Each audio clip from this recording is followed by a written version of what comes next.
Yeah, Joe, I'll give major Hold up, kid. yeah. Hold up. Huh? Right. You know when you hear that sound, when you hear that sound, you know what that means.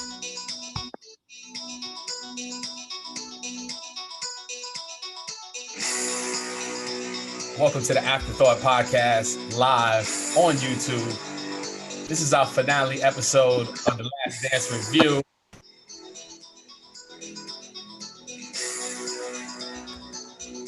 Does it feel like we were there in 1997? It made you feel like we were there in 97. What's good, fellas? How y'all doing? Very Okay, good. Well, you know why we're here. This is our Last Dance Review Part 3, Vlog 6. First of all, you know we got to do our wellness check. I'm going to start with Kate and we'll work our way down. Kate, how you living, man, since the last we spoke, man? How you living? I'm surviving, bro. What's going on now, man? I'm just here, man, just to uplift my people, man, because there's a lot going on, man, and I'm not in the best of moods, man, but I gotta stay strong for us, man. I hear you, man. I hear you. JP, man, what's going on, brother? Tell us how you been, bro. Same here, like Kay just said, man. We taking it a day at a time. There's so much going on around us.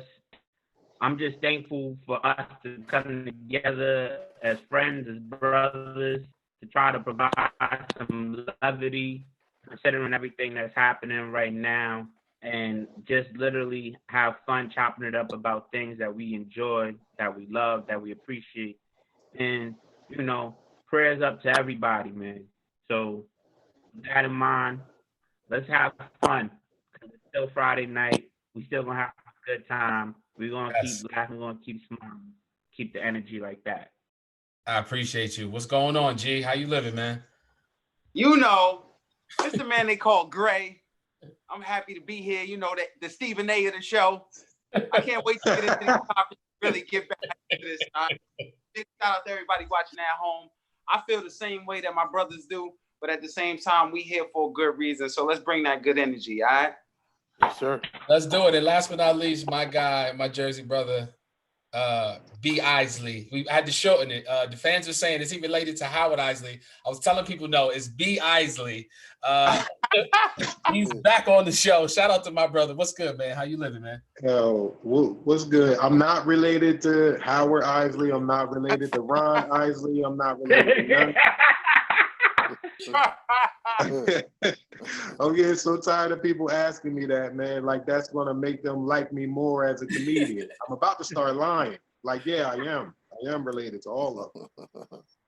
That's what's up, man. I appreciate y'all for coming back on the Afterthought Podcast. If you have not, make sure y'all following us. Like I said, we are live on YouTube, and we're going to get right into this.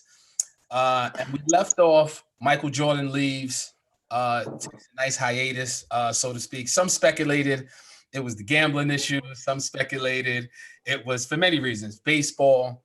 Michael Jordan's away. The Bulls still keeping the intensity at where it's at. And I just want y'all take, honestly, of how do y'all think the Bulls were? And do you think they could have fared that year without Jordan, like winning it all? Do you think they could? I'm going to start with Kay, and then we're going to work our way down. What year is this? This is what, 94, I want to say. Jordan's first year out. Jordan's first year out? No, absolutely not. Absolutely not. Houston was way too stacked. They was way too focused. No one in the league could stop Hakeem at all. Oh, my bad. It's 94. Yes. Hakeem was there, though. Hakeem was there, though. So, but he holding the shirt up. I see you. The Knicks was very tough also. So, they come out of the East. Listen, to come out of the East. Right. The Knicks were strong. So, if they would have actually beat the Knicks, they would now have passed Houston. No way. Houston matched up with them. No one could guard Hakeem at all. And I think they were way more well-rounded than the Bulls. I think talent-wise, they had more talent than the Bulls did that year. Okay. What you think, JP? And then I'm gonna Case go. point. Then I'm gonna go B after. Go ahead. Case point, if y'all remember at the end of the last episode, we talked about which teams do we think could have dethroned the Bulls. Yes, Uh-huh. yes, yes. I remember answer that. to y'all was them Rockets teams. Yes. Okay. And I was like, we talked about it. I was like, I think those Rockets have the best chance. But what I'm gonna do, I ain't been a homer this whole time. I'm gonna be one for 1 minute. I'm gonna tell you, that Knicks team in '94 was the healthiest they were as a collective. That was after 3 years of an established rotation of guys. Very established. Yeah. Veterans. And they too. had they had, and then when they bought Harper in the trade, Mm-hmm. they were starting to roll. That was a They good were add-on. really starting to roll, and I really thought they had the shot. Okay. And without Jordan, you saw that they did. They still had that championship, but Oh, by the way, too, it went to Game 7 too, so you got to actually add that too. Had to add So, it did. It did. so, you know, Okay. I'm I'm trying to going tell you. back.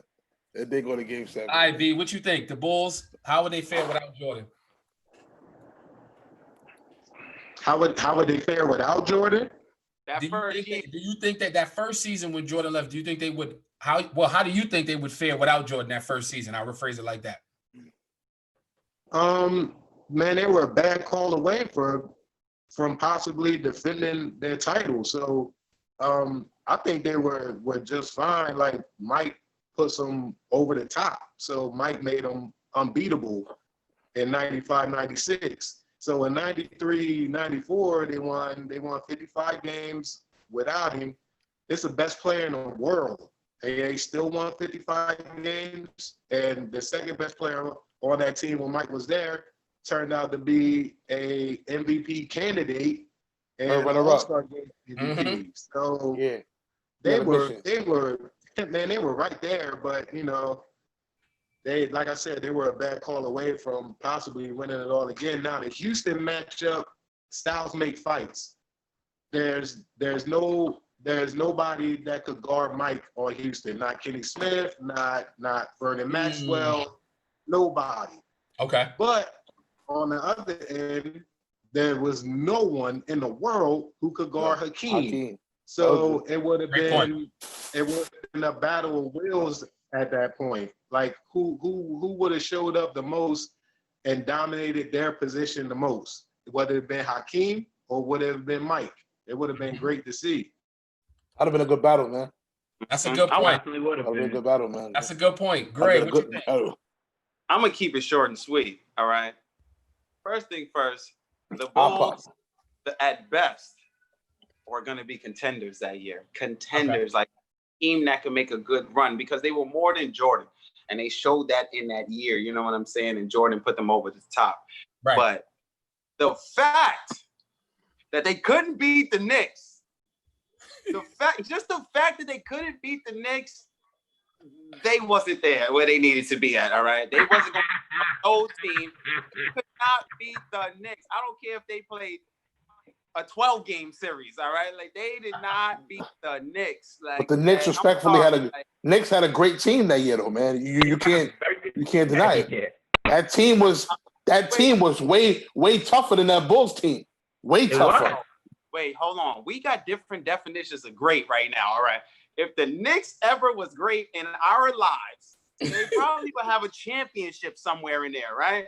Okay. And they never did that while we was living. So that word "great," we want to use that word "great" for like. You know, though. I'll dumb it down. I'll dumb it down. They had a really good. They had a really good team. There you go. I'm gonna do it like this. It was better. It was better than a good team. Mm-hmm. They Really were contenders for a championship for multiple seasons. Yes. You know what I mean? They were just in the way of the GOAT. So I mean, what if they were in any other situation? We said 2 seasons when they was contenders. They didn't play the GOAT in the finals, did they? Who did the Knicks play in the finals? The That's Pacers how are the good. conferences Oh, were they ran set into up. San Antonio, and they ran into Houston. You know what I'm saying? No, but Like, but you know what though? The San Antonio one that's another show, man. that's 3 different teams. But All let me right. ask y'all this. I That's need a whole nother show. I need one word response on this. Uh-huh. I'm gonna tell you. I need a one word response from everybody, right? And then we're gonna break it down. Michael Jordan's baseball career. I'm gonna start with B, and then I'm gonna go to K. One word. Describe Michael Jordan's baseball career. I'm gonna go first. Trash. I'm gonna just go with that.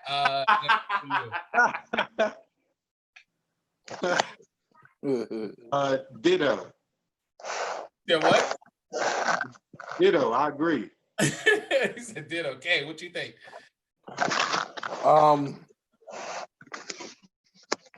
Forcing it.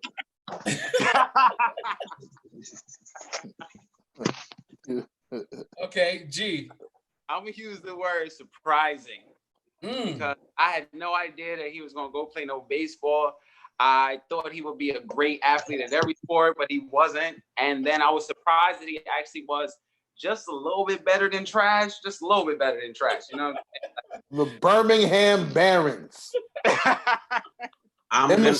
Emerson had all the apparel. Emerson. Time out. Birmingham Barons. Shot them down from miles away with that one. Damn. Okay. Come on. Okay. Man. I'm gonna stay with you, Kay. He does the Space Jam. We get all that. Michael Jordan steps away. Now it gets good. Michael Jordan comes back. And before Michael Jordan comes back, it's a guy by the name of Brian Russell. Am I correct? And he made a comment specifically about running into Jordan and him saying something down the lines of, "Oh, I wish you was back in the league because I would bust your ass." Something that he didn't like I bust Jordan. I think Jordan was hyping it up a little bit. He probably said something a little bit more respectful. I don't think he said that, but Jordan used his terms. I don't think he said that. Not to the GOAT. Not to the GOAT. Yeah. You know, I think he made a comment, and Jordan, like you see throughout the documentary, he kind of internalizes stuff. So it could have been something like, "Yeah, I wish you was on the court." It could be something that small. You Jordan know what I'm probably. but you know what he does? The perfect word for Jordan is embellish. Yes. Like He embellishes. So he's gonna take one thing. It wasn't really all of that. But Mike gonna tell the story. He has to live up to the legend. So it's a little embellishment. Okay. So 100% agree. So wait, did the same thing? So would you say the same thing? I'm gonna go to B on this. Would you say the same thing when Nick Anderson said, what did he say? Something like he's not 45 is not 23 or something like that. It sounds like he danced for 15, so that's Mike embellishing. I mean, you know what? Some of that stuff was.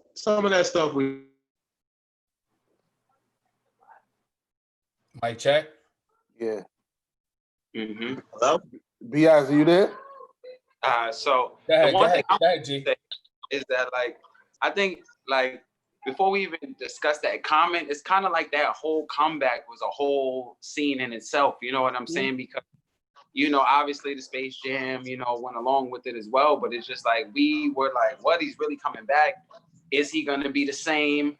He comes back, what, like 22 games left or something like that? Like the All-Star game had passed. I remember that. Right. And Jordan comes back in to kind of save the day, so to speak, in Chicago. And, like, I just remember being like, wow, he's got the 45 and hitting them playoffs. We started to see some good Jordan moments, but he wasn't like a complete Jordan. And then he runs into like a rookie Shaq. And, like, let's speak on that journey right now. Shaq wasn't a rookie. Shaq wasn't a rookie.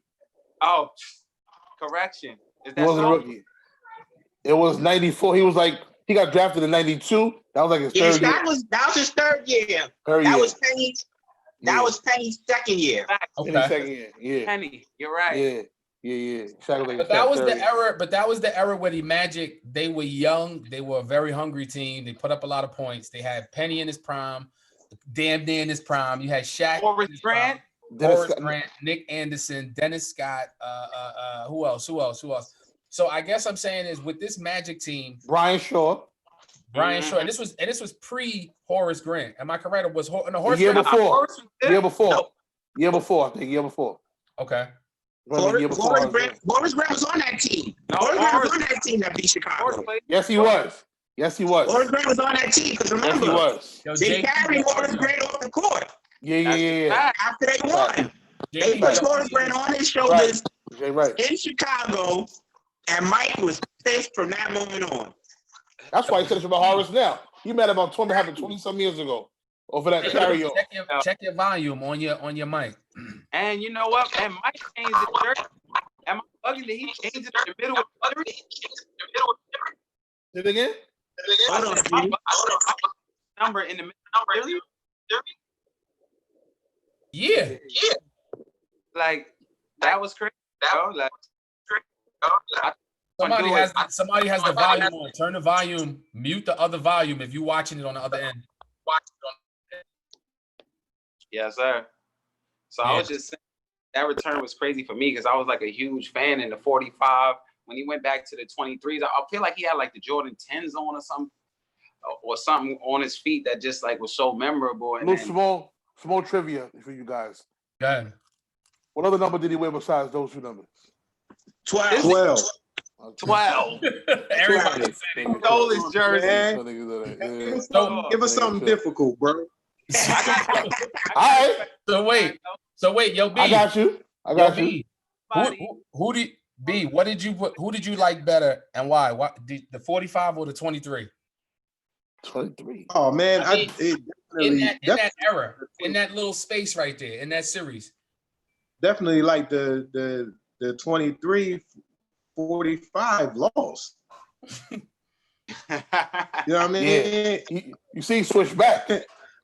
Bags. That it made him switch back. He ain't even like the number no more. They was like, yo, down from ask y'all a question. Did anybody think Orlando really had a chance?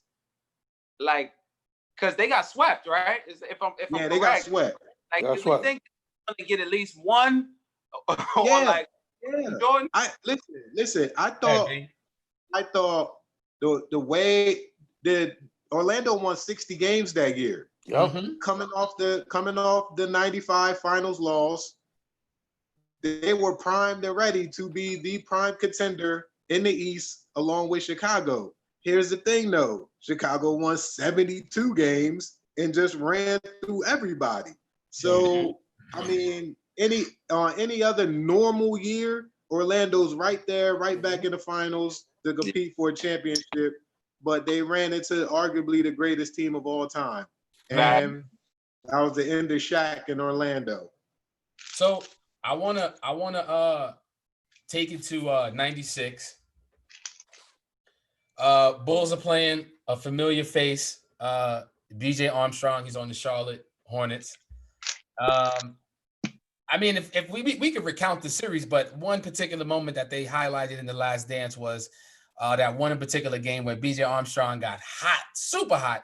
And there's always a thing, I think, with when you're playing against Jordan. You get hot, you want to talk, you want to talk a little bit. We've seen that with Brian Russell and a few others. And BJ Armstrong was hot that game. I ain't even going front. His 3-point percentage, he hit the game, he hit that game winner. They won the game. The Bulls come back the next night and won the battle. Win the battle. Chop Suey, chopped them up like chicken. But this is but JP, I want to go to you on this. There's a team that I really felt that had a really good chance of beating the Bulls, and that was the Seattle Supersonics in 96. So what's your take on 96 Bulls, and do you think the Seattle Supersonics was a good matchup? I mean, I'm gonna be honest with you. I think Seattle was a little burnt out because they had a tough fight in those West playoffs. Yeah, they were real tough. Yeah, that was tough fight. And I didn't think, and to be honest with you, I didn't think they were one of the best three teams in the West. If you look back, I really thought Houston was better still. They surprised us. They did surprise us. I thought Houston was better still. I still thought the Jazz were better still. Wow. So all right, that's up for debate with the Jazz. Yeah, I don't think the Jazz better than not that year. No. I'm saying my personal opinion. Yeah. I respect. Go ahead. I was seeing the Jazz get into where they ended up getting those next 2 years. I felt like the overall components of the team were better than what I saw in Seattle. Seattle played better.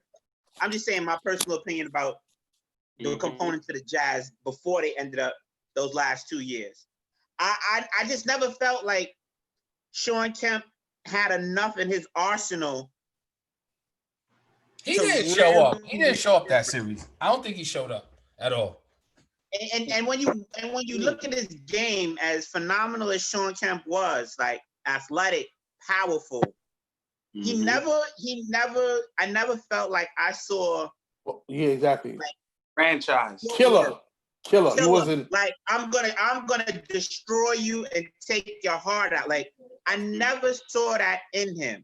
And when you don't see that in somebody, and the only person who kind of has that mentality was Gary Payton. And remember, Glove was hurt too. He was a killer. Injury coming into the final. But he was a killer. He was the only one with that mentality. You're right, Kay. And you gotta have the whole team gotta be comprised of dogs with killer mentalities. And I didn't see that in Seattle. So well, the real question is this right here. It was good to see that they made it. But yeah, keep going, Kay. Sean Kemp, just to piggyback on that, whatever, you talk about positions, whatever. Sean Kemp was a post player, but was he really a post player? He was big, you know what I'm saying? So as far as position wise, Sean Kemp could be stopped. I mean, you double down on Sean Kemp. He had no post moves. You know what I'm saying? So they were unmatched. You know what I'm saying? Unmatched. And also, I think out of all their championships, that was the team that I thought that was the weakest team out of all of them. Yo, can I say that? When we speak about Sean Kemp, there was some LeBron comparisons to like the body size, athleticism, and like Sean Kemp lacks all of that around game that LeBron kind of has embodied. The ways that they thought that they could shut down LeBron James, what shut down Sean Kemp, the jump shooting, the dribbling, the passing, the other things. And like Kay said, like he wasn't really a post player. He was just a big athletic guy. He was big. He was somebody that he could play the three, right? Yep. On the athletic. Because you're doing he could play the three and put him at the four just for size. Hold on. Brian. I see Brian's face right now. Brian's face. Wait, I want to say JP stole my words too about Gary Payton being like the dog of that team, like the heart. Definitely. Like Sean Kemp didn't bring that. B, what's good? Talk to me, B. Say something. B got a mean face. B got a mean. He got a mean face. You're killing me. I do got a lot of memes with that face. face. You got the mean face. They circulating around. But y'all killing me right now, bro. Like Sean Kemp was the best player in that series for Seattle. He averaged 23 points and 11 rebounds a game. It was one game where he had 29 and 13. I think that was game 6. Who was supposed to kill though outside of him though? And it's easy to isolate. Yo, B, that was the team. Sorry, G. That's the easiest person. Like that strategy, you can let Sean Kemp go off. You isolate everybody else. You don't allow Hershey Hawkins to start making shots. You don't allow Detlef Schrempf to start making shots. Gary Payton, GP coming off the injury. You eliminate all of that. Let B get it off. Go ahead. He can't do but so much. Let him score. The rest of the team ain't gonna do nothing. No, he did a lot. He did a lot more than score. I remember that series vividly, and Sean Kemp put in work. He put in work in that series, bro. Like, I get the aspect of Sean Kemp wasn't great at making his teammates better at all. But neither was Gary. None of those two alphas on that team really made their teammates better. Nah, you can't. I don't know about that. I don't know. I can't let that be. Hold on, let him finish. Go ahead, B. Then I'm gonna go to K. I don't think that. I think that was the missing component. I think that's why they did not win a championship, because their two stars, neither one of them were really good at making their role players better. If you remember, Detlef Schrempf could get his shot off by himself. He didn't need Gary or Sean Kemp to get his buckets. Percy Hawkins could do the same thing. Yeah, Nate McMillan could score off the dribble, and he could shoot. Xavier McDaniels was there too No, at that Nate time. McMillan. not David Daniels. David Nate Daniels was McMillan. he been Nate at left. McMillan. Okay. He been left already before that. And so could people like Sam Perkins. And Sam Perkins he was a spot up shooter at that time. But He's getting older. they He's getting older. They had capable scorers on their team that didn't need a superstar to necessarily feed them the ball. They could all get their own shot, which proved to be their Achilles heel at the end. B. All right, so I'm gonna piggyback on what you said. K then You just JP said- and then Gray. All right, B. I'm gonna piggyback off that. Now, mind you, Okay. Sean Kemp had a great series. I do remember that. But you said Gary Payton to make his team better. Now you just mentioned three players that wasn't scoring like that. So GP job was to distribute that ball. He had to take another role on and being a scorer now. So in this series, the position, his position was way different than him being a regular point guard. But GP will get the team involved. So in this particular series, GP had to be a scorer and he had to be a defender against the GOAT. So it was two. It was two. So I get what you're saying as far as making it better, but this particular series, he had to be a dog and a scorer. You know what I mean? K took my words. You can talk, G. What up? Hook already for Say two this, in. Miss K. So the funny Go ahead, thing, G. like, as much as like we talk about that series, like I really think about like, is that's the first championship where like is Jordan's pops passed away? Is that the year? Yeah. Yeah. And like I remember watching him on like an interview recently, and they were like, "Yo, what is the most important championship? Like, which one meant the most to you?" You know what I'm saying, right? And he said that one, obviously, because like it was on Father's Day, and like that was just like a big championship for Michael Jordan. Period. It was hard for whoever was going to be in front of him that year, because like they had just been so good already. Mm-hmm. Yeah. And now ran into like this situation. So I just remember that image of him being on the floor holding the basketball, crying. Like that's like it's like as much as we like, yo, Sean Kemp had a good series or a great series, it's hard for us to even remember like how much the other team did, because it was such a big moment for Michael Jordan and the Bulls. Facts.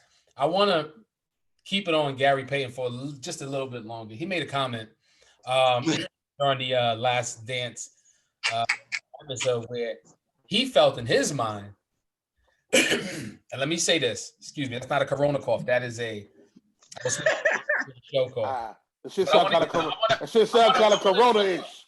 It sounds kind of Corona-ish. Okay. Gary Payton made a comment that if he would have guarded Michael Jordan earlier in the series would have had a different outcome. Now, I don't know what outcome he thought, he was talking about, but I was implying that if he would have guarded MJ straight up out the gate, and that wasn't the plan after they were down 3-0, would things have been different? I'm gonna say hell no. I agree. I want to say hell. I agree with him. I agree. Why? Okay. I'm gonna tell you why. And I'm gonna tell you this. George Karl, great coach. Great strategy dude, whatever. The whole point is Jordan could talk shit now because he won. He beat them already. So he could talk shit. You know what I'm saying? But guarantee you this or whatever. Jordan, greatest of all time, whatever. Gary Payton wasn't a slouch on defense, man. Okay. You understand something? Gary Payton was not a slouch. Even if you can contain him and get him tired, like he said, you know what I'm saying?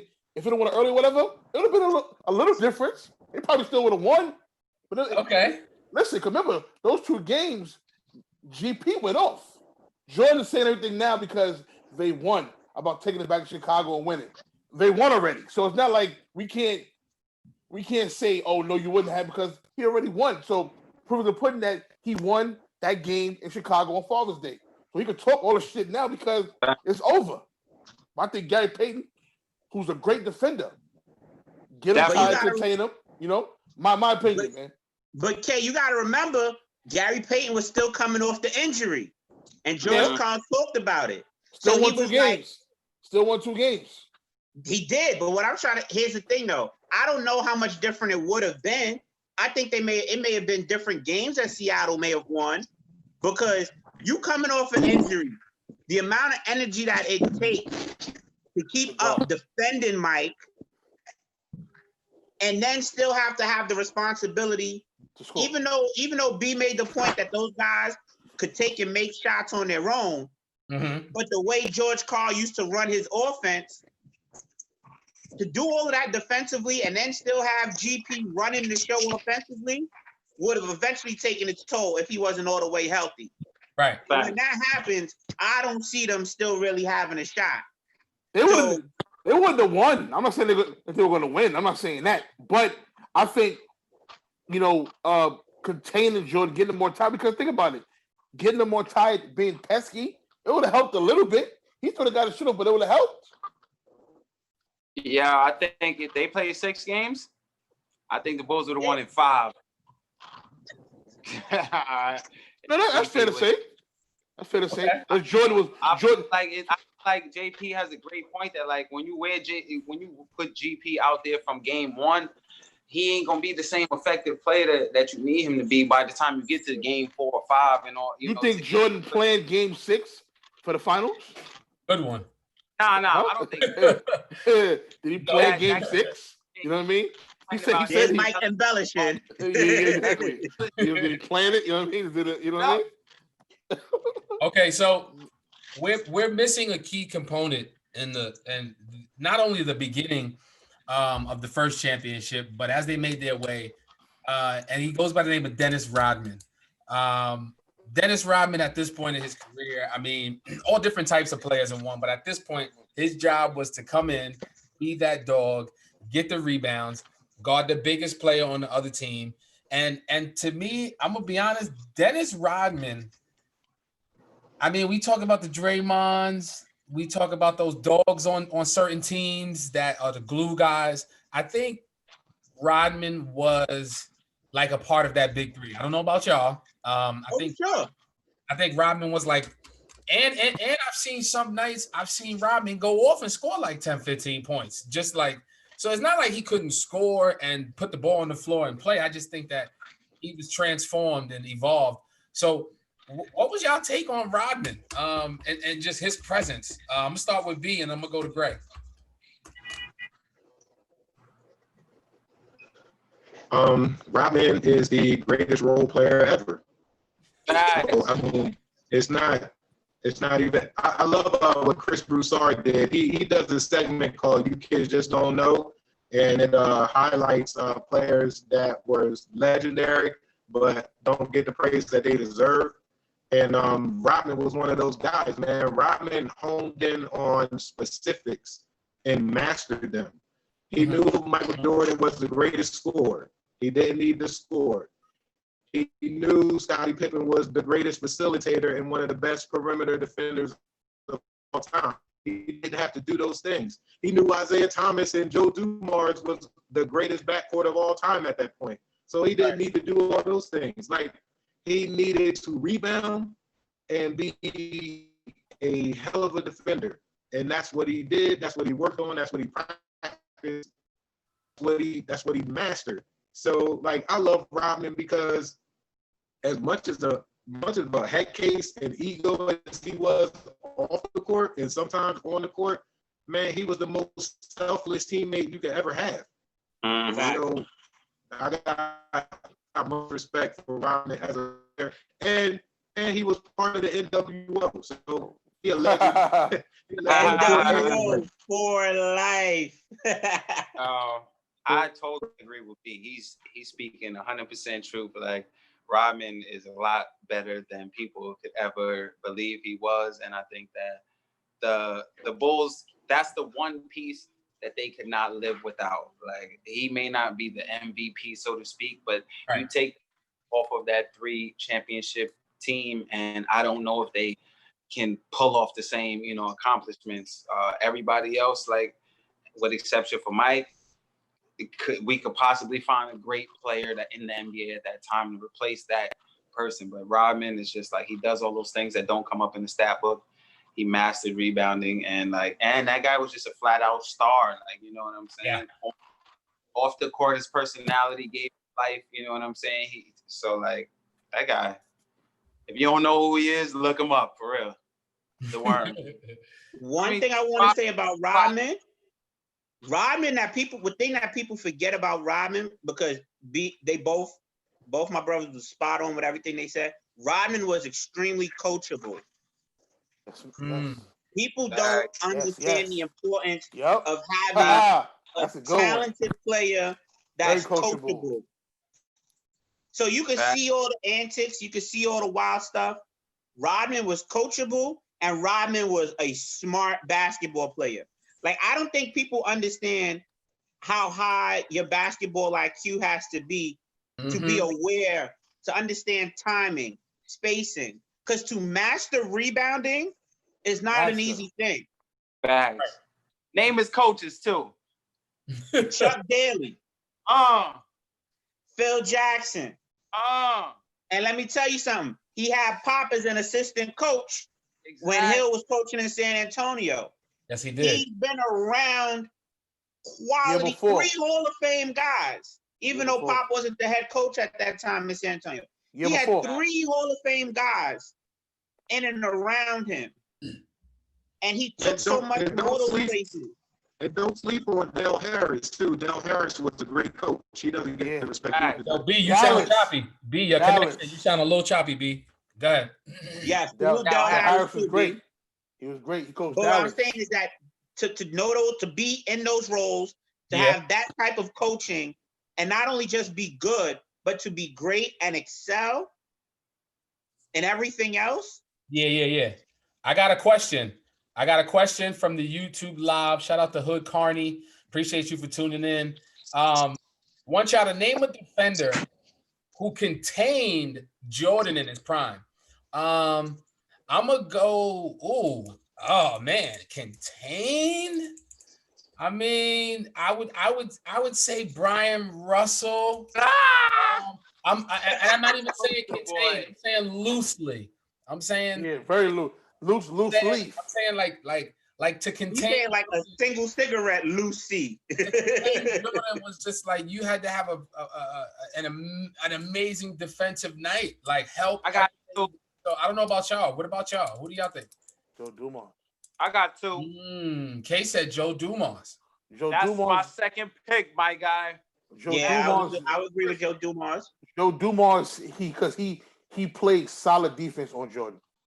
Yeah. Joe, I think. Let's see, Brian. Joe Dumars played solid. Where he didn't stop him. He tired him out. Contain. Keyword. Listen, Brian. I know what you said. Contain. I think because, I think Joe Dumars is probably not one out there, but I got Joe Dumars got paid because of Michael Jordan. His contract was extended and got more money because he did have a lot of help, Carney. He did have a lot of help. Yeah, but so he had to guard him on a. Nobody was containing, stopping, nothing. Nobody was stopping. Like, come on, son. Not one game. Nobody contained him for one game. I think overall. All right. I got one. How many games did Mike play? I'm gonna say lot, over 1,000.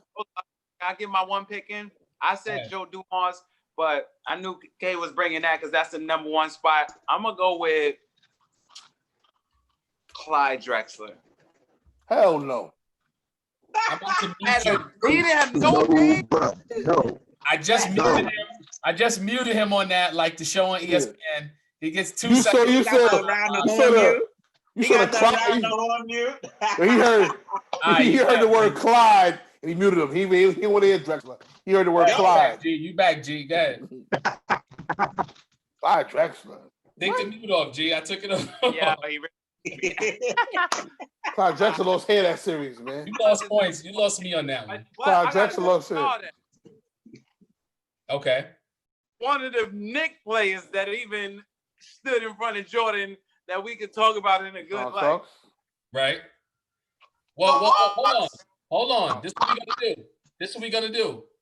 You just named the perfect segue. Before we get into the later half of 97, 98, I want to talk about the Knicks real quick. I want to talk about the New York Knicks versus Chicago Bulls. I'm gonna start with JP because JP has came dressed for this episode apparently. He ordered that shirt last week. He's ready for the night. He just ordered that shirt last week. So Let me tell you something. that shit came today. Hold on, That shit came today.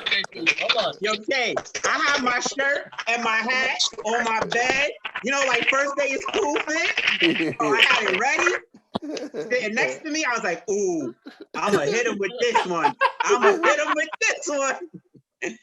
Okay. I'm going to say this. I'm going to set it up like this. The reason why the Knicks couldn't win the championship is because of Michael Jordan. I think it wasn't the Spurs. We should have won that too. But the better Knicks team, in my opinion, was the era when, the Knicks ran up against the Bulls. John Starks dunking on Michael Jordan. Some would say he didn't dunk on him. He was just dunking on that nigga, man. But he dunked on him. I'm going to go to JP first. Mention Horace Grant in the sentence. He dunked on him. JP, talk to me because I know you locked Jordan. You dressed for this one right here. Let's go. Yeah, he ready. He dunked on him. Yes. I had the poster. Me too. Joe. Me too. I had the poster. Me too. Talk to me about the Knicks, JP. That's just a newspaper. I'm gonna tell you the biggest problem that the Knicks had back then, unfortunately. Players. Didn't have. I'm trying to be serious real quick. The players. But listen, in my biggest opinion, the issue that the Knicks had the hardest time with was themselves. They mentally would get in their own head and you would see it come out on the court way too many times. Like the team was full, you would see Pat have moments. Pat did that face. Moments. It was over. God rest his soul. We love you, Mace. Yes, sir. Like except all of these except guys, Gray. Except Gray. Gray love Mace. Go ahead. He didn't sign his autograph when he was 9, so he don't. Yeah. I was 7. Sorry. Yo, B, I was 7.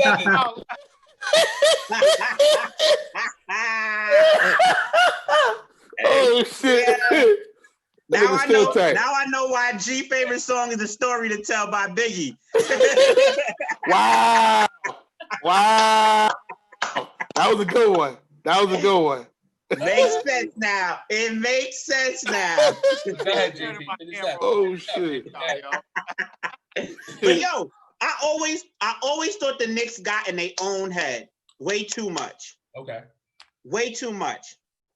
And they always had guys, unfortunately, Starks, Charles Smith. You had guys who ended up trying to do too much in moments and in times where that was not their game to do it. Yep. But what happened was that they're leaning so much on, if I make this shot or I have this moment, I will be that guy here in the city. Like what people sometimes fail to realize is that you end up whoever wins one here is equal to 3 anywhere else. That's facts. True. That's facts. So I think they would celebrate more friends than their head, and Pat Riley too much. Like there was no ingenuity in offense if you think about it at that time.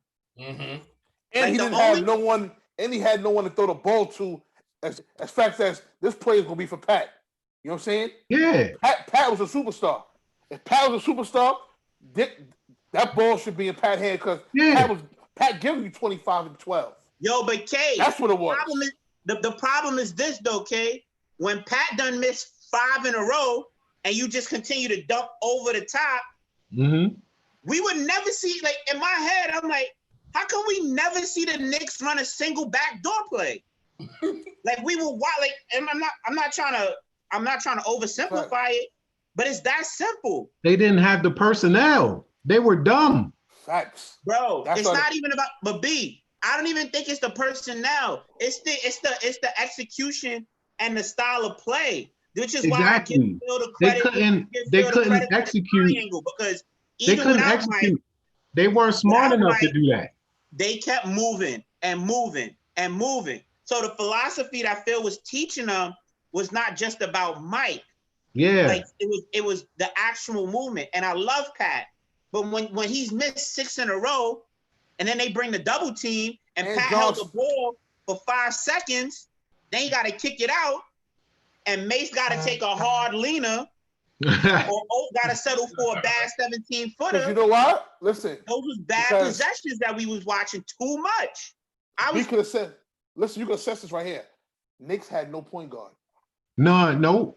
Knicks had no point guard. Hold on, they Piggyback did. off you. Derek Harper. No. Knicks No, had he no didn't get point there till guard. late. He didn't get there till late. Listen. Knicks had no point guard. They did. Yeah, yo, You know what I'm saying? they had no point had guard, they had a point guard. but they had no point Mark guard. Jackson. They let him go. Let him go. Then after You remember? that, they had a slew of combo guards That's it. who didn't know how to That's make it. plays. Exactly. had- That's it. They had Doc Doc Rivers. Rivers, who's Doc a combo Rivers. guard. Derek Doc Harper. Rivers. They had Derek Harper, whose best days were in Dallas. Yes, Greg way Anthony. past him when he came to New York. They had Greg Greg Anthony Anthony, didn't who do was enough. a complete idiot. Thank you. Greg Anthony made some of the dumbest plays I've ever seen in Who basketball are you history, telling? On the bro. board of Reggie Who Miller. are you telling, B? He a commentator Oh my now. God. He's a way better commentator than a player. Way better. He actually Way a Hall of better. Famer. He a Hall of Famer commentator. Way better. Because he was I don't trust his son. As a side note, I don't trust his son in the draft. I want to see him do well, but I'm not high on his His, son. you know, his son looks like a dyke. His son looks like a transgender female. Oh, Hey yo, man. Yo, This my gonna, bad. be the, this gonna be the last. This gonna be the last afterthought podcast. Yo, about to get- Exactly. The alphabet gang gonna be on your heels, bro. They coming for you. They They sent you that coming for email. you. They sent Joe Alphabet that gang email coming. today. Hey Oh, Joe, listen to- hey Joe, you gotta find something else to do, bro. what happens when I Joe get better put the disclaimer out. Hold on. That's I just met Kareem Smith. I just met him. I just met Kareem Smith.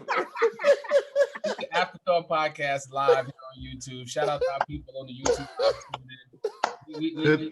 The thoughts expressed by Kareem Smith are not those necessarily shared by Joe Hill or the rest of the Afterthought podcast. Exactly. Thank you, B. Flavor. If he had to cover it up.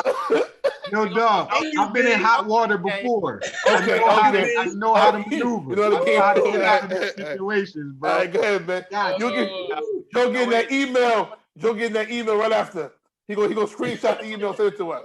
Thanks a lot, fellas. Thanks Listen. a I lot. wanted to say, I'm gonna get an email with the subject "beg pardon." With mad rainbow colors. Sincerely, the coalition. The So coalition. they will come get you, bro. No, Oh, man. no. Listen, Joe, it's a big game. go ahead, One G. thing I want to say is, one of the things that I love to see is Knick fans argue with each other. All right, that was number one. I wanted to get that out. All right? We frustrated, man. We frustrated. I Very gotta give frustrated. y'all. I'm gonna give y'all my unbiased take on the Knicks for the first time. I always just kill them. You know what I'm saying? So I'm gonna try to do this without killing them. All right. What years though? What years? Because we doing years. You can't You compare. know, Hold up. G, before you do that, there's one year you can't mention. The year Charles Smith missed the layup. So if that's a part of it, Don't do it. Don't do it. Listen, Don't do it. yo, take I that. hate- Just throw I that. hate Charles. I Yo. hate Charles Smith like people I really see hate Charles Smith Danny on the Glover. train. I want to punch him in the face. That's Bro. how. Listen, Oh, I hate when Charles Smith like people really hate Danny Glover for The Color Purple. You know, people really hate Danny Glover, even though he was acting. They Go ahead, hate him G. in real life. Go ahead, Go G. ahead, my bad, man. Knicks, He I want take to you talk there. about. They Actually, That hate take Danny you there. Glover. Go ahead, man. Go ahead. Smith. Go ahead. yeah. So the Knicks talk about is actually the Knicks that y'all been discussing for the most part is like that team, you know, with Ewing, basically with the parts around Ewing, and it kind of wraps into why I think the Knicks kind of are not doing good now. One, B said it. It's something about the players that they draft. I think that they've never really drafted right for some reason. They bring in some good, hard-working players, but they're not necessarily superstars that'll be around, you know, in the long run. And then when I think of like that Ewing team, I think that we watched Ewing at his best kind of coming out of college, but then as his game went on, he was still a mature player that could get buckets, but he wasn't that athletic, you know, same center that he was kind of first coming into the league. And the offense was centered around that. And my question was, where? Wait, no, around Ewing. But, right? I mean, offense was centered around Ewing. That was their go-to guy. He scored the most points. But this is what I'm saying. Right. Where were the shooters? Like, we just named a bunch of guards. Can any of them knock down threes consistently? And when your offense is, I'm dumping down, whether it's Shaq, whether it's Hakeem, whether whoever it is, if your offense is going to be, I'm going to the big man, you got to have those shooters that can knock down. And I don't think that the Knicks ever had that, like that shooting part of it. Their best shooter was probably Novak, you know, like, and he was way out. Nah, the best shooter they had at that time was Hubert Davis. You know, like, and he didn't play enough earlier. You know what I'm saying? So they didn't have that consistent shooting. He didn't play enough because that's all he could do. And then they bought. That's it. He was a Roosters. They bought a bunch of dogs in, but they weren't necessarily all-around players that could balance an offense and really take them to the next level. So they made some good runs, and they clashed with like teams that were really on their way to greatness. But it's just they never had it. Can I piggyback real quick? Go ahead. Piggyback. Off what you just said or whatever. Knicks didn't draft right for the position. They didn't draft right for the position. Think about it.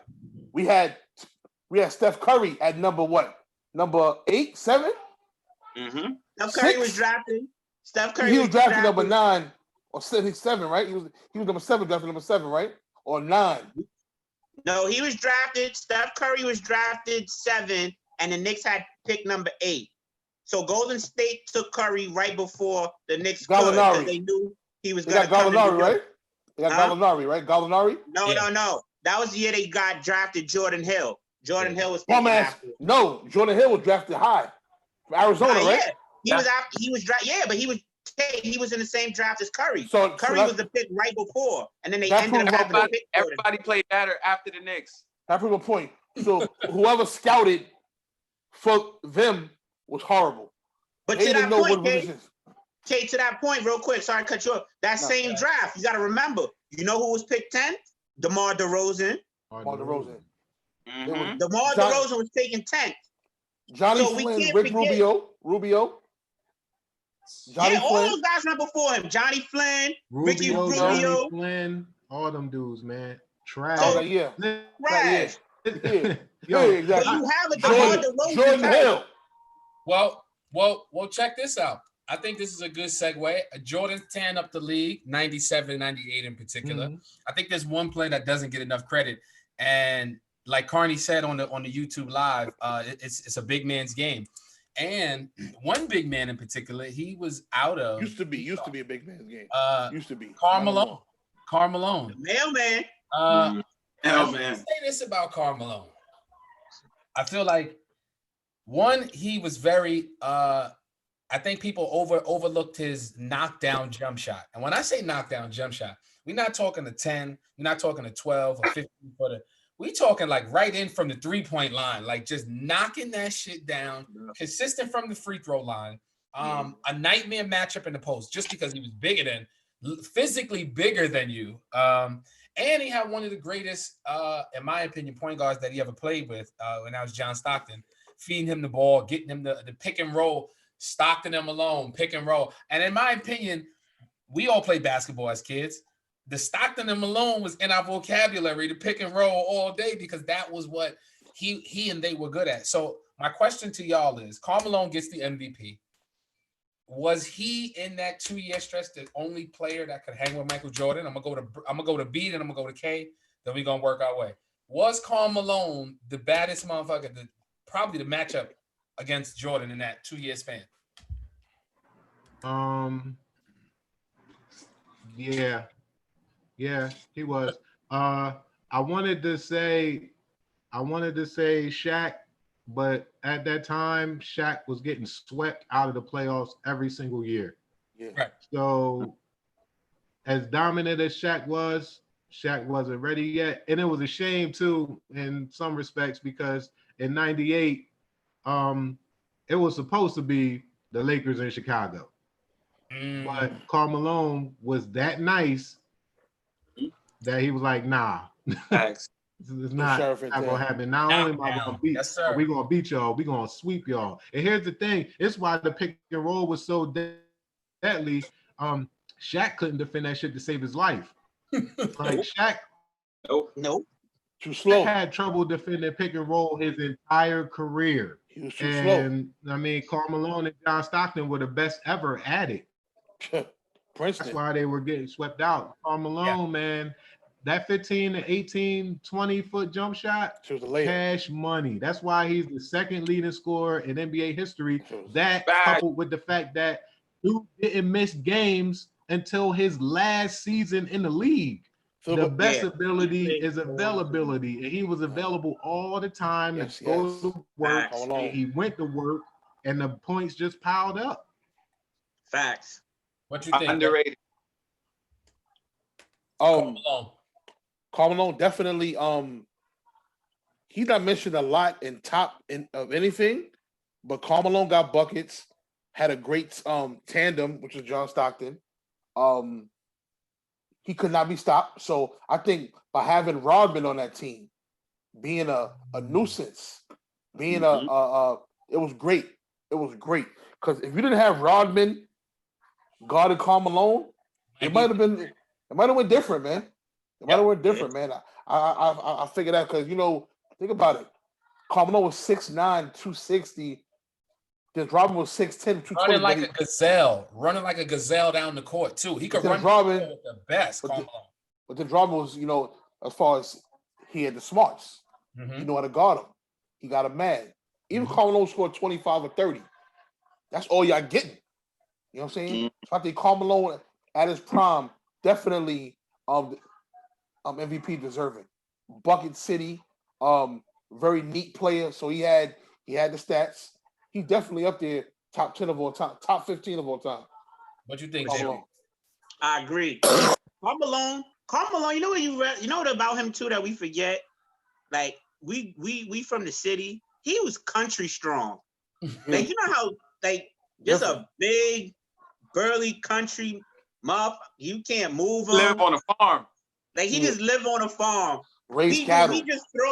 He throw 30 pounds of hay for fun. Like and like everyone else said, he had the smarts, the consistency. That free throw extended 18-footer, like B said, cash. Nothing you could do about it. Knocked down. And they had great coaching. Jerry Sloan, excellent coach. R.I.P. Rest in peace, Jerry Sloan. And he just and at that time, that was when they first like we talked about what the Knicks missed is what Utah had. You surrounded him with the shooters.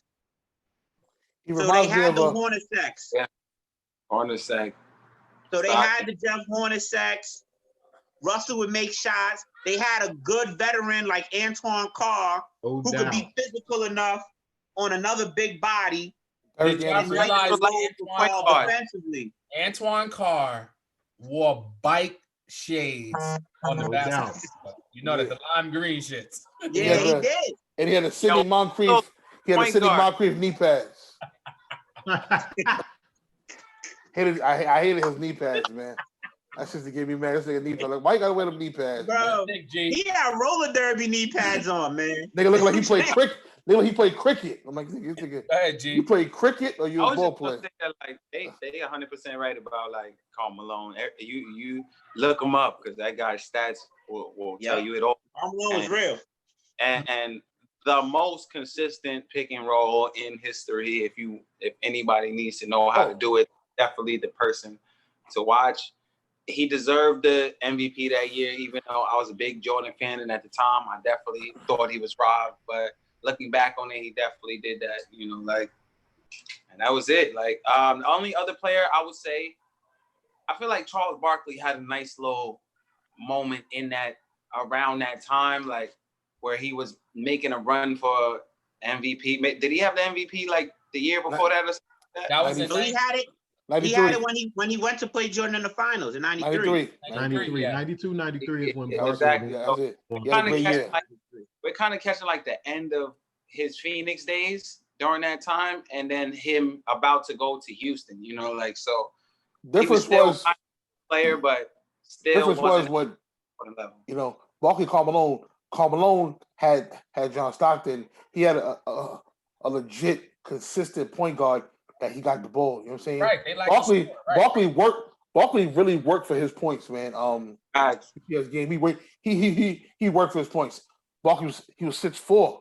He was 6'4", 260. So the whole his style of the game, whatever, was that he was like a strong 3, a 4. He could dribble. Inch taller than Westbrook. Yeah, and Barkley had hops. People forget that. Barkley had hops. Barkley get up. Barkley had hops. So he was more of a. Here's the thing between Barkley and Carmelo. A lot of people like to make that comparison, and that's fine. They were both the two most dominant power forwards at that time. But I think talent-wise, Barkley was better. Talent-wise and absolute peak of talent, Barkley has the edge. What Carmelo has the edge in is work ethic and longevity. That's what separates the two. And that team, bobbleheads over here. Barkley can shoot the 3. Barkley shoot the 3, bro. Barkley had a first step on the 3. He had a first step on the 3-point line. He had a first step. That's big. When you're a forward, your first step is not even in the paint. It's above the 3-point line. Barkley was different. He could shoot the 3. He could face up. He could post up. He could run the break. Yeah. He could be the outlet on the break. He could do it. He could do it all. Barkley was a Zion. Listen, that's Zion. That's Zion. Really. That's a good comparison. That's Zion. They try to do. I think Zion. What you said? Zion is legit 6'6", 6'7" the most. But look how Zion played. Zion off the post, off the blocks. He can shoot the 3. He can dribble with his head up. That's Barkley, man. He just left-handed. Yeah. He's just left-handed. You're right. That's Barkley, man. That's Barkley.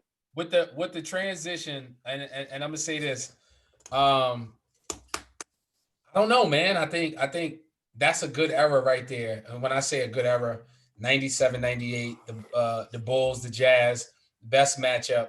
I don't know, man. I think Kay made a good point. I had to just piggyback off that. The whole, if Rodman wasn't there, I don't think they would have easily. That was a great point. It would have won 7. It would have won 7. So wait, you switch out one could guard. Switch out Horace Grant for Dennis Rodman. Do the Utah Jazz beat the Bulls? Yes. Carmelo would have gave him hell. No offense to Horace Grant. Carmelo was too wide to guard, man. Yeah. Carmelo was different, man. Horace Grant could not guard. Horace Grant was long. Him being long, yeah. But as far as pound for pound, muscle for muscle, nah. They probably wouldn't have won, but they went to 7 games. I think the Jazz could have won. And the one thing I think about that series is that Scottie Pippen, and I'm gonna bring it back to Pip real quick. I don't think Pip did enough. I know this may be questionable to some. Mm-hmm. I don't think there was anybody on Utah that they had that really could stop him defensively. No one. There wasn't. And I don't think that's one matchup that I don't think they utilized to their advantage. But he was hurt though. He was hurt, and that's what I was gonna say too. Okay. Because he was hurt, and then they didn't utilize that to it. So there's a lot of factors you got to consider. If we talking a healthy Scottie Pippen, I don't know if the Jazz win. If we talking Scottie in the condition he was there, and you switching Horace Grant for Dennis Rodman, I don't know. So we talking very, very, very close. I mean, go ahead. What you was gonna say, Ken? I'll take Robin over Horace Grant any day. Oh yeah, for sure. Horace Grant just scored. He scored probably better, but I definitely take Robin. I think he just scored. I think he was rebounded the ball. Defender, and he rebounded the basketball too. Horace Grant rebounded the ball. He just wasn't as good as Rodman at doing it. No. Yeah, I'm taking Rodman. Yeah, for sure. I mean, damn.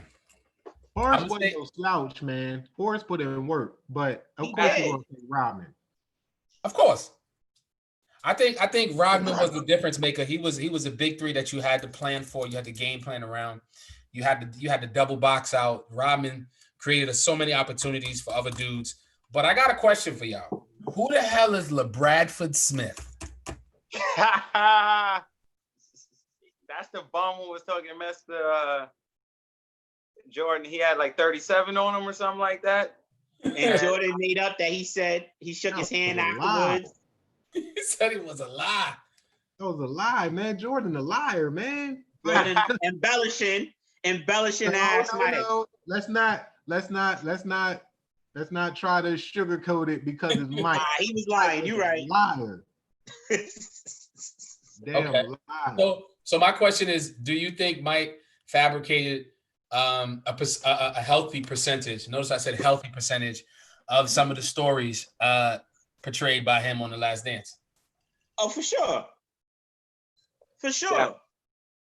I think that he said it best earlier with the embellishment point that like it's just better to live it up and just like, play into the story to kind of make it a better a whole movie. You make it that much better when you tell a story as if you plan things out. And did Jordan know he was gonna win on Father's Day? But after the fact, like Kate said, like, I could say, yeah, I did this for my dad on Father's Day, and we've had some athletes do things like that and actually like accomplish what they said they would do. Like I think of like Chris Paul in high school, his grandfather passed. Yeah, and he scored 61 points. Right. That is a different way of like, yes, I'm set out to do this, and this is what I'm gonna do. But I think Jordan just played into it as well to make it that much better. He's the great, so of course all his stories have to be legendary. Okay. We got a few more topics before we wrap it up. Bulls versus Pacers.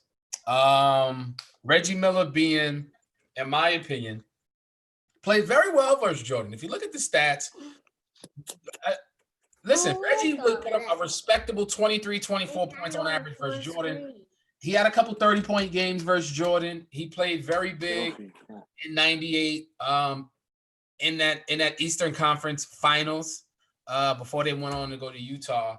But that Utah team was nice. They should have won, I believe. It was just weird because they had so many players in that stretch in Indiana, from Jalen Rose.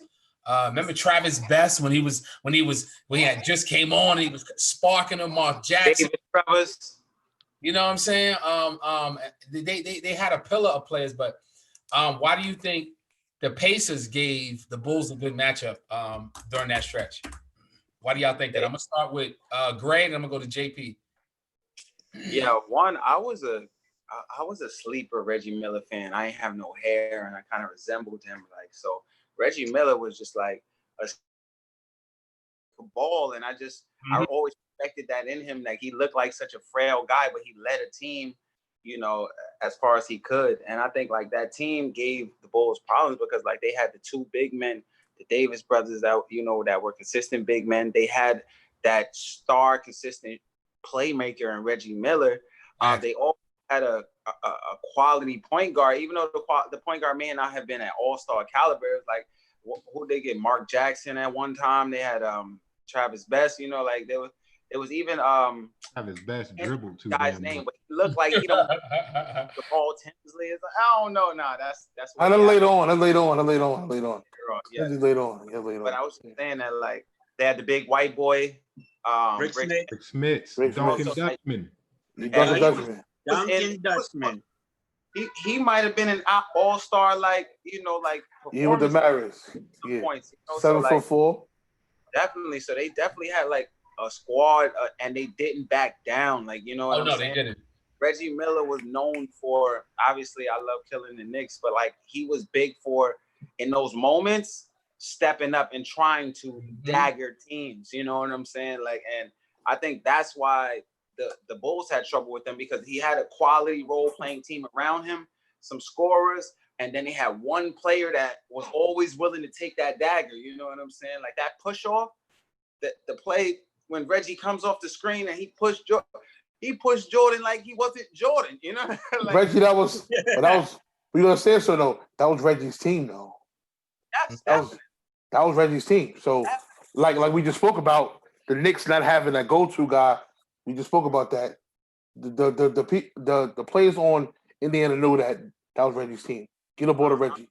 They know it was game time. But but to that point is that everybody on that Indiana team had a significant role, and they played their role to the T. The one thing that I think gave Chicago and the Knicks, who were at that time, that gave them the hardest issues with Indiana is that Indiana, if you think, was like 9-10 deep. Like, we forget that at that time they acquired Chris Mullin. Yep. Mm-hmm. When they had Larry Bird coaching them. So they had Chris Mullin. We forget about guys like Derek McKee, 6'9", shooting the three. Byron Scott. Remember, Sam Perkins came to Indiana after he was in Seattle. Facts. Like that whole core of guys, you had a good group of veterans. Mm-hmm. You had a good group of young up and coming talent. Good leadership. Exactly. You had good coaching, good leadership. You had Donnie Walsh running that front office. Yeah. So you had a good structure in place. Well, who's coaching that team? Step up. Bird. That guy knew how to rebound. No, Reggie Miller was running around. Shout out to Hood Carney on that one. I agree. Reggie Miller, before Rip Hamilton and all these guys affected the running off the ball and off the ball working. And Steph Curry. All over. I was just going to say that too. Look, the motion. motion. 20 seconds, and then he catch the ball and shoot it. So, like, you had to be in shape to stay. But he pushed Greg Anthony. I'm just fucking about it. He did. He pushed the shit. Greg Anthony should have called the cops. But so Greg Anthony should have called the cops. Hood. Rick Smith was number 2. He asked who was the Pacers after Reggie was their prime scorer. Who was the Pacers? Probably Rich Smith. Hayward Workman. Now fuck with you. Hayward Workman used to get buckets, bro. And he was a ref too. Hayward was a beast. He's a ref now still, right? Yeah, he's still a ref. Ref. Yo, quick point. Hayward was tough. He said, like, they played their role, and their role was to screen for Reggie. And, like, to see a team dedicate themselves to, like, really making sure that they shooter gets open. And, like, we see it now with, like, Golden State and kind of, like, the way they screen for Curry or they screen for Clay or whoever the case may be. It was just dedicated teamwork to make sure that your best player could do his thing, you know. So think about how tough that is as a defender. You're not just guarding Reggie. You're guarding the Davis boys and like, you got to come off running those through screens. Don't run through that screen. You got to come off those 3 screens and then challenge the shot. Yeah. Get out of here. Hey, coach, sit me down. I'm good. I don't want to play. That's ridiculous. That's asking too much. They play big, man. They had a big team. Reggie Miller was 6'7". Jalen Rose was 6'8". Rick Smith was 7'4". Hayward Workman. Antonio Davis was 6'10". They played big. They played strong. Dale Davis. Dale Davis. They like he was born You should have worked on the farm. He was looking crazy. Yo, and then you gotta realize they had vets. The year before, they had Byron Scott. Even though they were on their tail end, they had guys around Reggie who knew how to win, who had championship pedigree. When you bring in the Chris Mullins, when you draft the guys like Derek McKee, who's a 6'9", he was the first guy that you really saw, like 6'9", shooting a three with the gun on the wing. He had the gun. He had the gun. Yeah. Like they had the right personnel, and they had like I said, man, leadership. The one thing when we talk about all these teams that won, I think we forget sometimes. As great as you need the talent, you need the levels of leadership that the talent respects, and you need the levels of leadership that are willing to maximize on what the talent can do. And when you have that perfect marriage, that's what works. Pop and Brady, Belichick and Brady, Pop and Tim Duncan. Right. You seen it with Mike and Phil with Kobe and Shaq.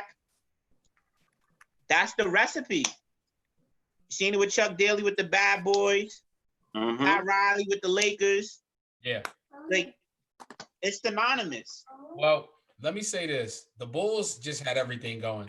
But sometimes along that final run and a part of the Last Dance review, shout out to everybody on the YouTube live, Michael Jordan had the flu. Or what we learned was pizza. I don't know. More lies, Joe. How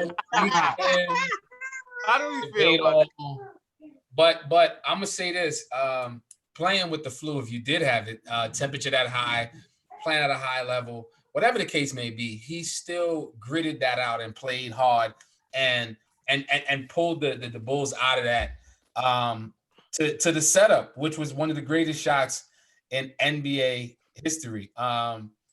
I don't know where y'all was at. I want to know where y'all was at when that shot happened. I was in the house. I was probably a young, and I was in probably junior high school at the time. I was 18. I wanted to miss that shot. I wanted Jordan to miss that damn shot. Which shot are we talking about? Because I'm not talking about the first one. I'm not talking 98. about the first one in 97. 98. I'm talking about the main shot, the shot that most after Brian Russell talked to. Last shot ever. 98. But flu game. What you mean, flu game or the last shot though? Because it's not the same game. No. I'm talking about the last. Flu game was different. Yeah, flu game was a whole other game. I'm talking about the last shot. About that, like where were y'all at when he hit that shot in 98? Last Chicago Bulls shot. Where were y'all at, B? Where were you at, B? My pops watching the game. I was home. I was watching the game with my pops, and we were both pissed. Me too. Me too. I was watching my pops. Yeah. I was watching with my whole fam. My pops, my moms. He's in the crib. G. Yeah. First. You was young too, man. I'm in the crib like this with the nigga, you know? I was. What? Michael Jordan hit that shot. Let me tell you, because it went off. Just a fan, and you so used to like seeing him do great things. You like just assume he gonna do something. You know what I'm saying? It was like one of those moments. So when he was coming down the court, I remember thinking like, he about to do it to them again. You know what I'm saying? But when he hit Brian Story, he shook me. You know, like because I literally was like, oh, and I'm like. Until after he's standing there, you know what I'm saying? And then I'm like, cash money. And then you know they showed that replay. So I'm just in the house with the hand up, like he just hit him like crazy moment, yo. Yeah. Sorry. I was like, that's a foul. I was mad. Listen. As soon as he shot it, I was like, but then he fouled him. I was like, y'all didn't see him push him. If the ref would have called a foul on that play, that ref would have been dead right now. Agreed. He'd have been dead. Right. He'd have been dead. He would have been dead, but at least he would have done the right thing. He did the right thing. He'd have been like, I don't want to hear that. That was a very, you know what? Back to his. That would have been the right Listen, thing. if that was, if Draymond Green did that same play, that would have been a foul. If anybody would have did that same play, except for probably That is only person who might not get that call either would have been Kobe.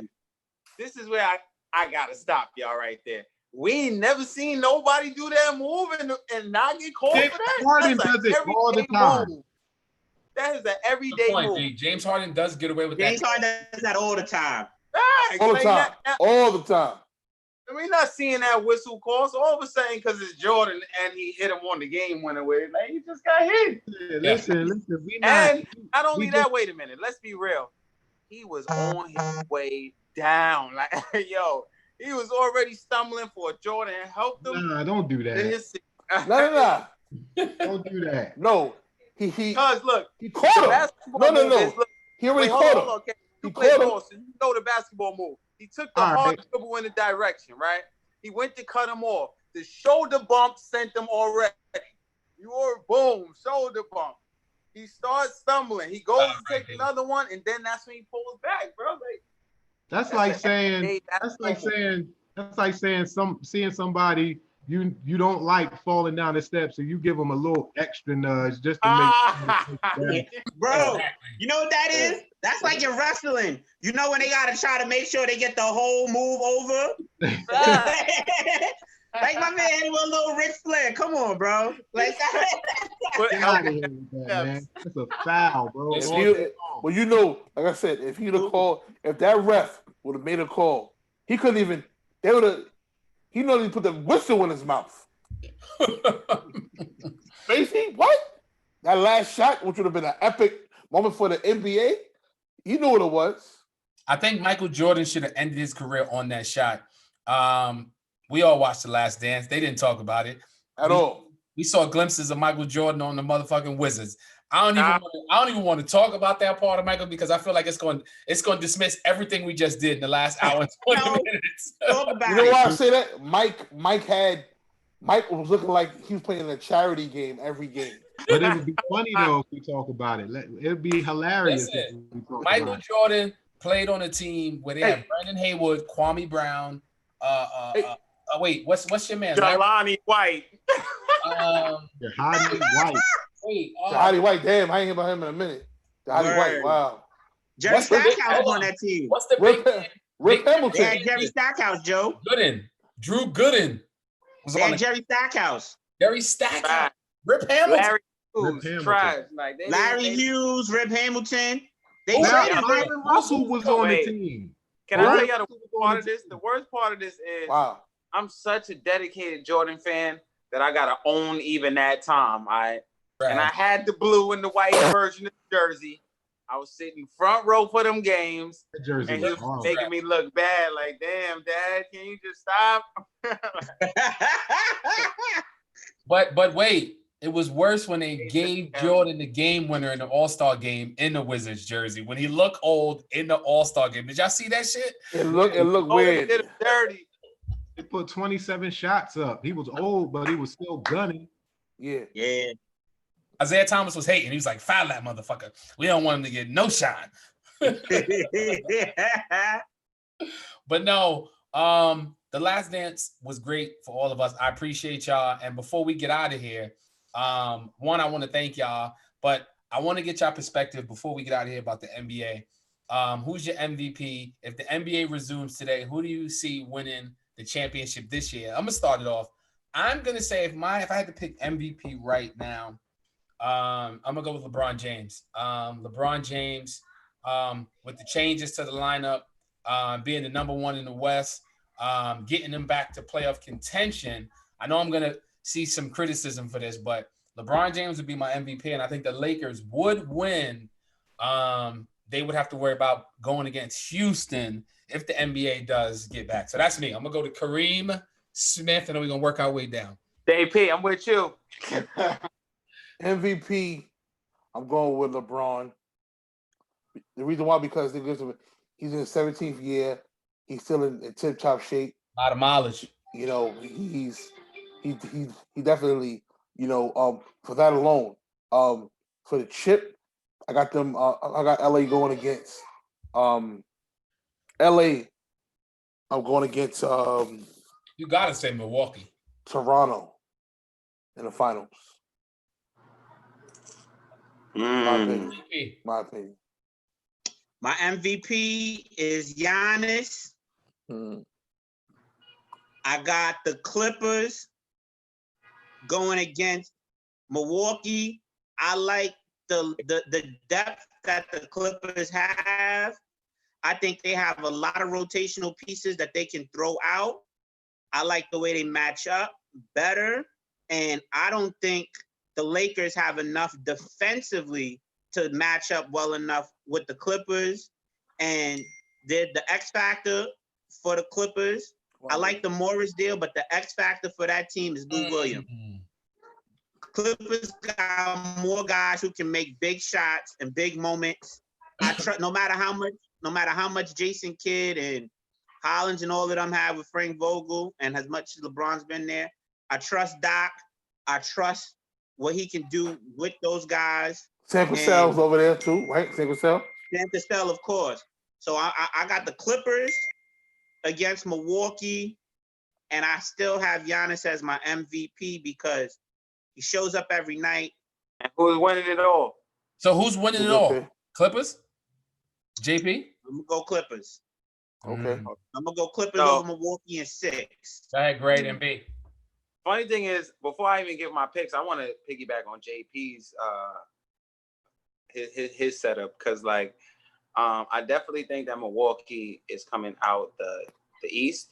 I don't think that Giannis gets the MVP because he played in the East and just the competition level. We've already seen him do kind of what he's doing. No competition in the East either. I think that obviously I'm a LeBron fan, but I think that LeBron is on MVP status because he's leading the league in assists and the turnaround, like the Lakers in terms of wins, losses, from where they were to where they are, it just shows like a larger gap of change.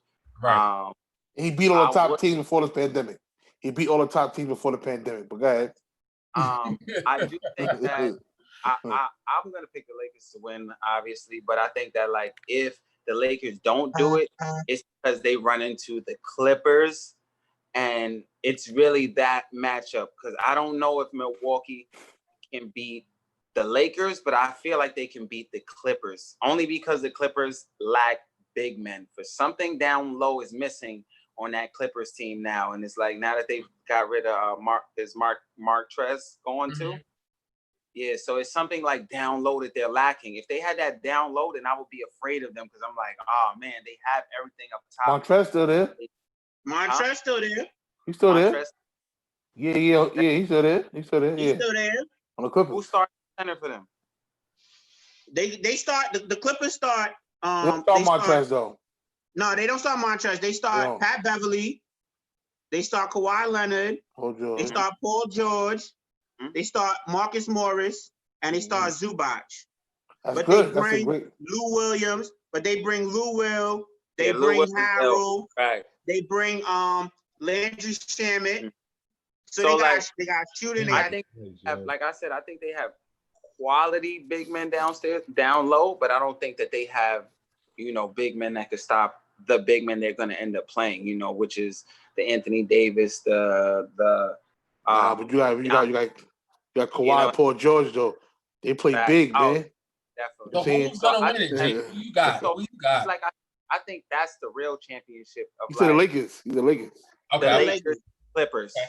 But you got Giannis as your MVP though. Clippers. He got Clippers. Nah, he picked LeBron as his MVP. I got LeBron. Okay, so it's 3 for LeBron, 1 for Giannis. B, who's your MVP? Who's winning the chip this year, in your opinion? My MVP is LeBron James. Year 17, 25, 10, and 8. Best record in the West. In year 17. The 2 powerhouses before everything shut down, and showed why he was still the best player in the league because he had monster performances in both those games. And I got the Lakers winning the championship. But here's the thing: is how they do it though, because if the league goes away from the East-West bracket and goes to 116, it'll be a completely different look. Yeah. So it may be a harder chip to get based on the format, but I still think the Lakers 9 times out of 10 still have the best 2 players on the floor at any given 4 times. Yep. In LeBron James and Anthony Davis. Plus, they are taking it back somewhat to the old guard. Now, the league had changed to where it would just shoot, threes. The Lakers went big again. We're going away from that. We going big, and we got shooters. So they're matchup nightmares for some going teams. Going big on a fast break. Going big on a fast break. You got Anthony Davis running the break sometimes. Talk about Alex Caruso. Like, it's real scary. Yeah, Magic.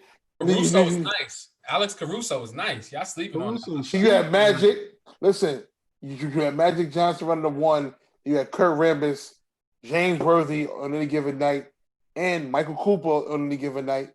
They was running like 2 guards. Yeah. It's crazy. Yeah, that was different. That's crazy. I mean, the Lakers are the most talented team.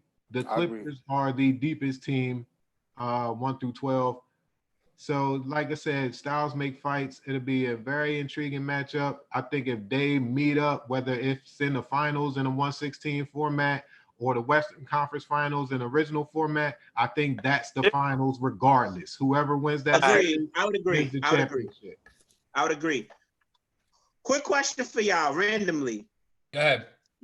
When we talk about the young guys in the league, who's the young player like under 22 that y'all would want to start y'all franchise with? Luka. Ja Morant. Luka. That was who I. Ja Morant or Luka is either one of the two. All right. I'm going with Trey. I'm going with Trey. With Trey?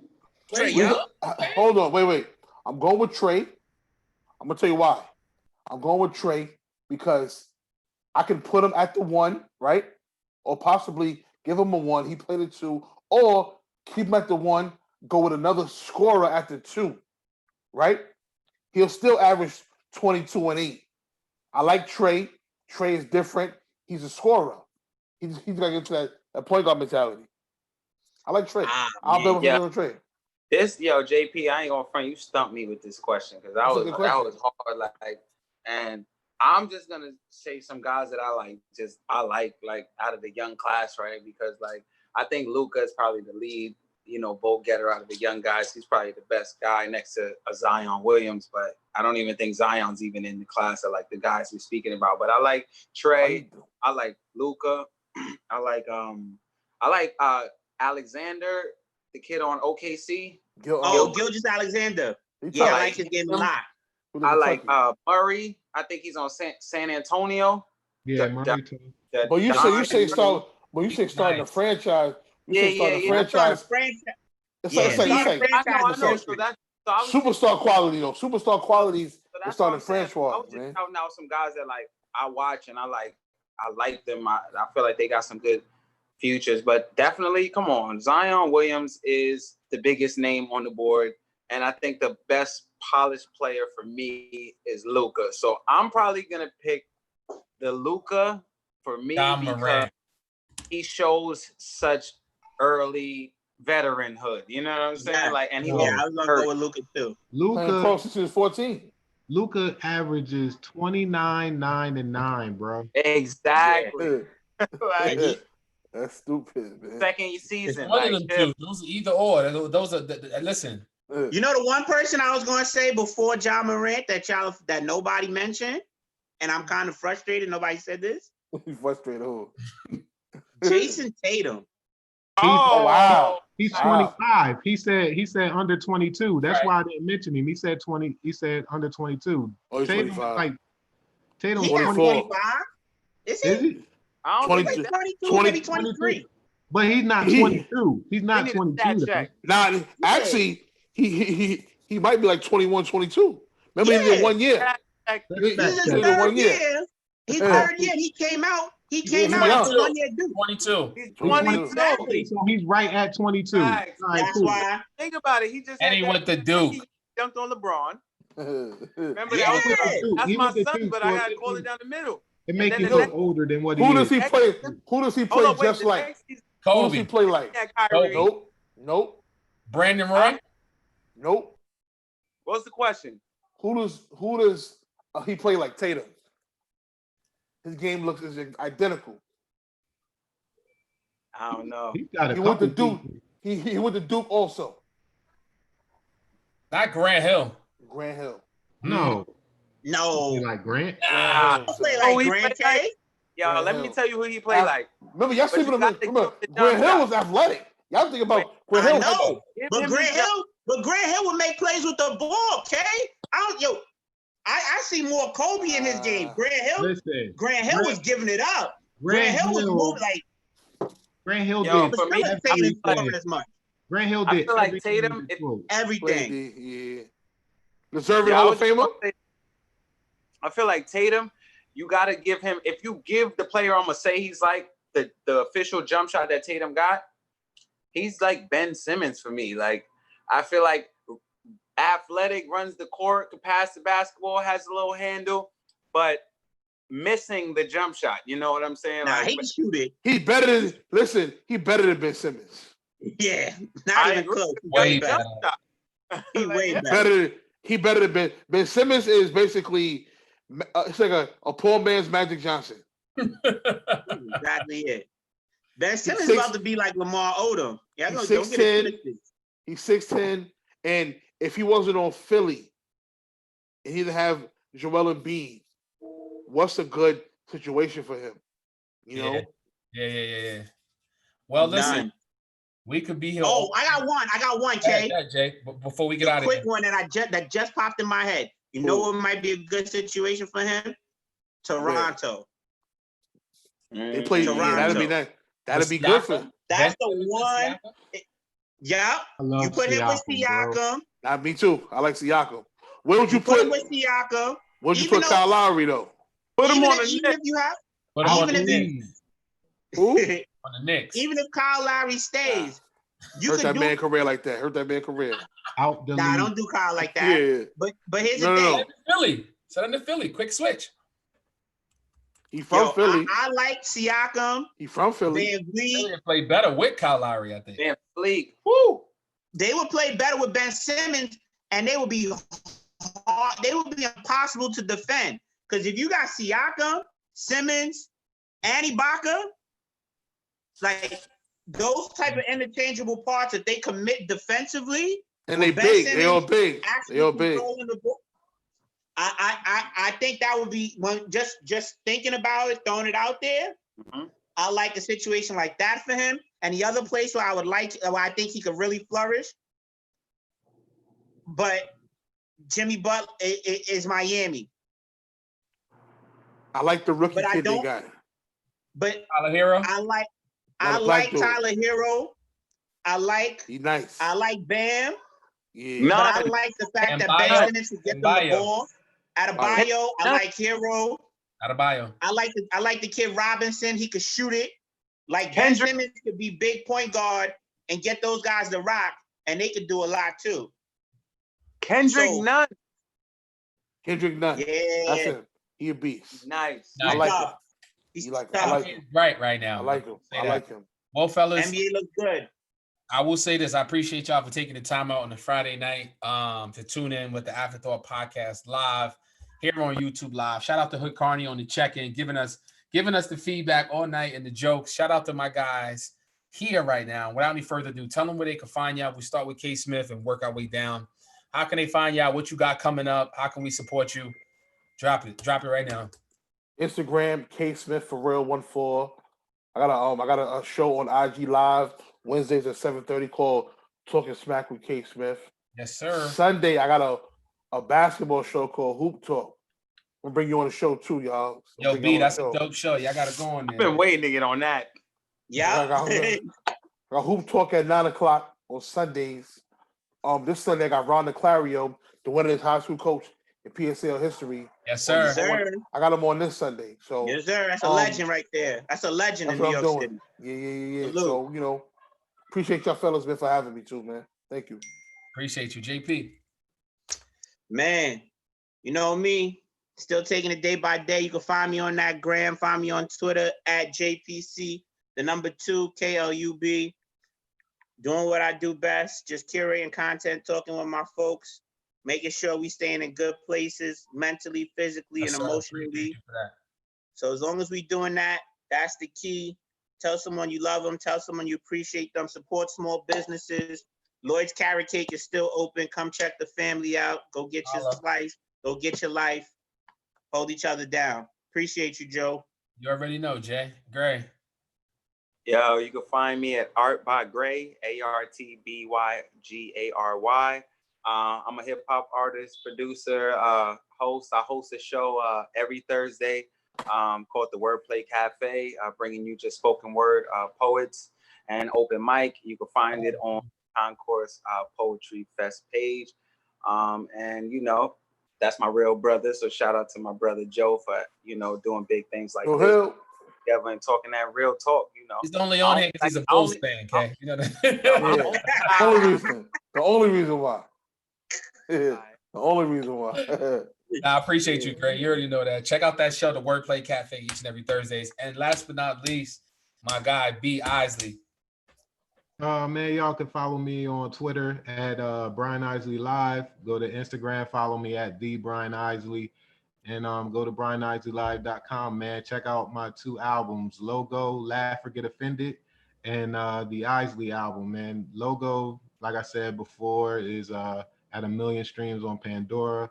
So shout out to all the people who downloaded and streamed that album. Thank you so much. And I have a new book coming out very soon. So be on the lookout for that. That's dope. Hey, Brian, when you say Isley, you say the word album. You related to one of them, man. Nah. You say the word album. The word album?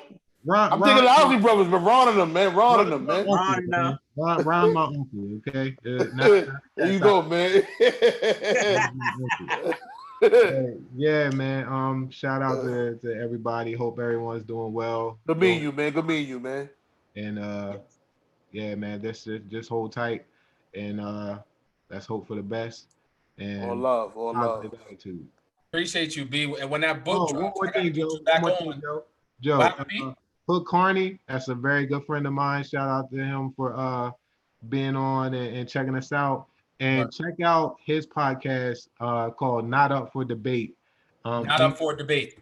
NU4D, yeah, no doubt. That's with him, Joey Turner, Morris Evans, and my boy J-Ro. It's a very, very, very. Oh, I know J-Ro. That's what's up. That sounds like a crazy cast. Hell yeah. Yeah, it's what is it called again? It's called Not Up for Debate. Follow them on Instagram and Facebook, and they stream live on YouTube too. So check them out. B, where you from? Mommy. I'm from South Jersey. I'm in Lindenwold, New Jersey right now, holding down South Jersey. I'm South Jersey's funniest man, by the way. All right, cool. Okay. Shout out to South Jersey, man. Yeah, you already know.